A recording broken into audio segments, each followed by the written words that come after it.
No, that's what when I also came out there, I was surprised to see इतने सारे लोग थे यहाँ पे. तो Sundays usually लोग निकलते नहीं हैं. This is ma'am the love they have for you. I hope they show some love to yoga also. International Yoga Day. आपको भी. मैम आज योगा डे के साथ साथ ही फादर्स डे भी है. I know. तो मैम ये एक्साइटमेंट थी लोगों में, ये एंकरेजमेंट थी कि पता लग रहा था कि आज शिल्पा मैम आ रही है तो हमें उनके साथ में जाके योगा करना है. It was so beautiful to see कि छोटे छोटे बच्चे अपने फादर के साथ भी आए हुए थे योगा के लिए. तो कैसा एक्सपीरियंस था आपका? आज का अनुभव यादगार रहेगा मेरे लिए. And there was no better way to celebrate International Yoga Day than to celebrate yoga with people. और बहुत उत्साहित हो के इतनी जल्दी लोग आए यहाँ पे, तो अच्छा भी लगा और बहुत मज़ा भी आया क्योंकि मैंने देखा कि लोग एंजॉय कर रहे थे. मैं ट्राई करती हूँ जब भी मैं सेशंस करती हूँ लोगों के साथ, मास सेशंस, आई ट्राई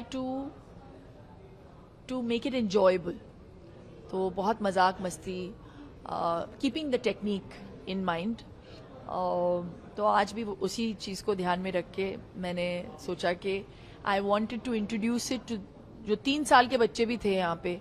तो I wanted it to be an enjoyable process, कि उनको लगना नहीं चाहिए कि अगर अभ्यास करना हो तो कोई होमवर्क जैसा हो, यू नो. तो योग का जो अभ्यास है वो मज़े लेके करना चाहिए.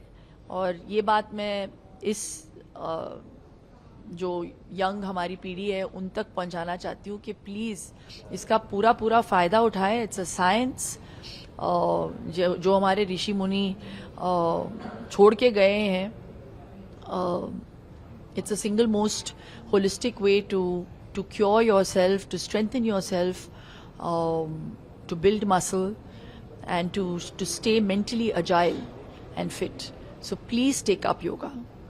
मैम योगा के जो है अगर यंगर जनरेशन में भी देखी जाए तो ज़्यादातर लोगों का ये डेफिनेशन होती है कि योगा इज़ अ मीडियम जिससे हम वेट लूज कर सकते हैं, या फिर उस ड्रेस में तो दोबारा फिट होना है तो योगा करना स्टार्ट करते हैं. शिल्पा मैम को देखो, ऐसा होना है.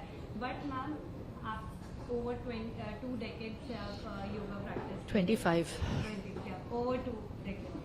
So ma'am, मैं आपसे पूछना चाहूँगी, how has your definition of yoga changed from the day you started to now? That's a very interesting question. जैसे मैंने सेशन के बीच में कहा भी, I got introduced to yoga because it was prescribed to me.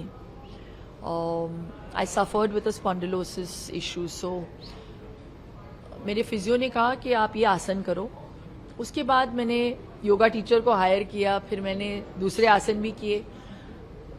तब जब मैंने किया तो शायद इम्पोर्टेंस समझा नहीं मैंने, and I didn't completely realise the benefits. Then when I got deeper into yoga I realise that एक बदलाव सा देखा मैंने अपने दृष्टिकोण में. It changes the way you see things, your perspective on life. It makes you more aware and it's a journey of self discovery truly. तो मैंने बहुत सारी चीज़ें रियलाइज़ की. एक वक्त ऐसा था जहाँ पे मैं अपने नेक को टर्न नहीं कर पाती थी पूरी तरह से, और मैं पीछे की ओर देख नहीं पाती थी. अब मैं शीर्षासन कर पाती हूँ. तो imagine it's the same body. So yoga has taught me that the mind is more powerful than the body. और करते करते जब आप ज़्यादा योग अभ्यास करो तो आप रियलाइज़ करते हो कि भले ही आप आसन को परफेक्ट नहीं करो, रोज़ एक नई सीख मिलती है आपको योग करने के साथ साथ. कि some days you will feel that you are more flexible, some days you will feel stiff. Some days you will not have done yoga for a long time, and then you come back to yoga and you suddenly feel like because you are happier, you're able to stretch more.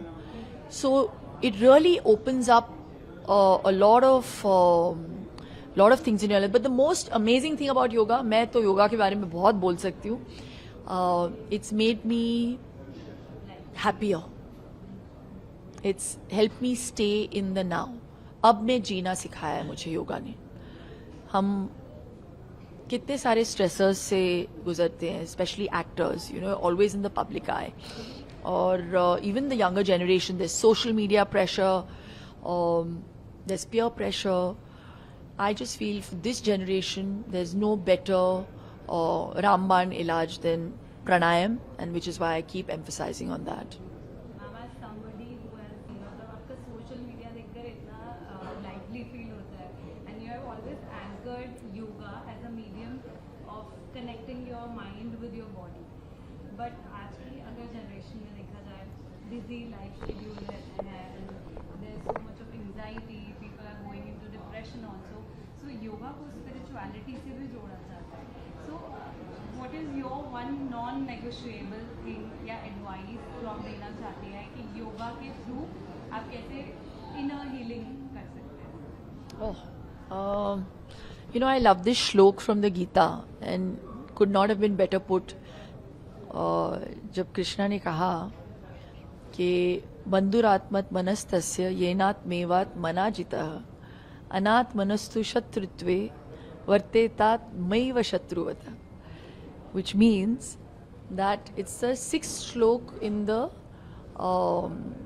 sixth adhyay, where he says that the one who is able to befriend the mind can have control over it, okay, and the one that's not able to, the mind becomes its biggest enemy. तो mind को befriend करो और प्राणायाम करो, and there is no better way to have pran pe ayam. If you have control over your breath, you have control over your mind. And if you have control over your mind, no one else can control you. So nothing then can affect you. Last question for all the new moms. New moms जो है, yoga goes from your pregnancy days to your postpartum, क्योंकि postpartum में बहुत cardio and heavy weightlifting is not Absolutely, allowed. yeah. Specially अगर C section है.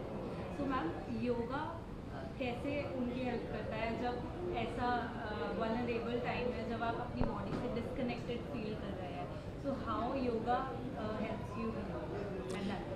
Oh my God, pranayam again. I mean, there are a lot of moms who go through postpartum depression, and it's about balance, right? Because your hormones are all over the place. You've literally given birth to another human being.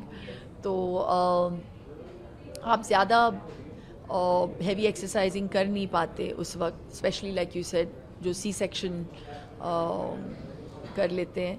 So then I just feel for them, तो 100% they should do breathing, and there's no better way than to come back to your original weight. Even I did it the same way. मेरे वियान के birth के बाद तो I had put on 32 kilos. I lost it all with yoga and the right nutrition and cardio. Yes. Thank you very much.